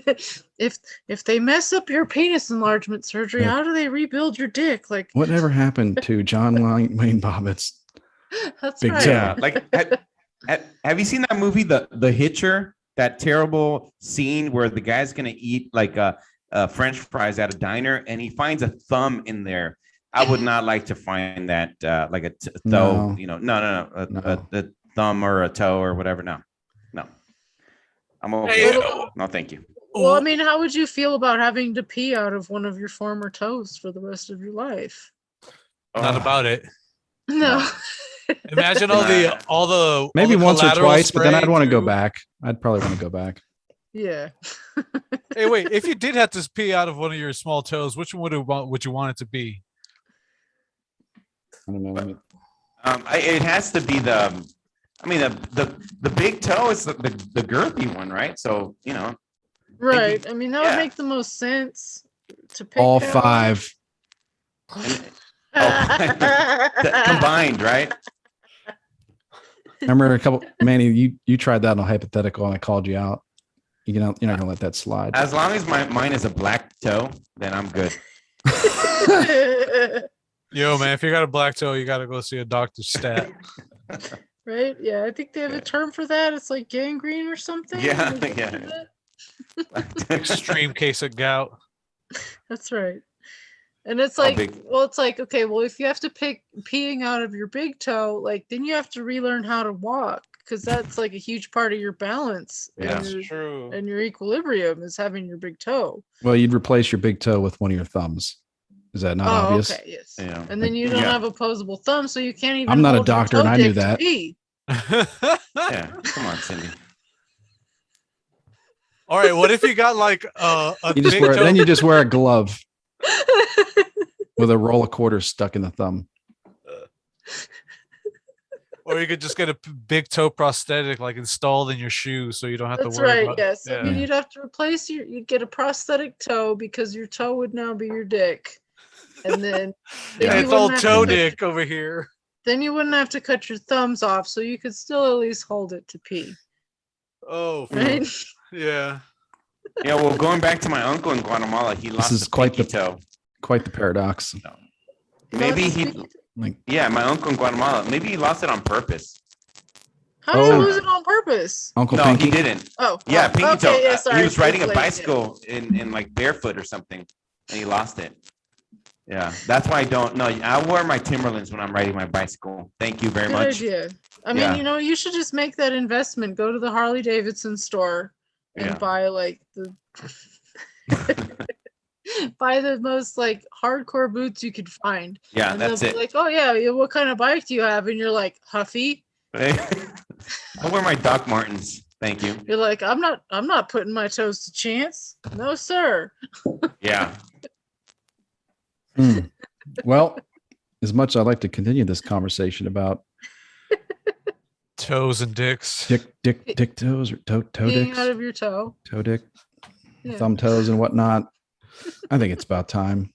I really enjoyed it. Cindy, thanks a lot. Yeah, this was a blast. Thank you. Yeah, I love really catching appreciate up it. with you guys. I'm down anytime. Yeah, thanks for sharing so much about your life and all. Absolutely. And plus Robbie's audio is going to hell, so I think that's a good sign. Yeah, man, what's up with that?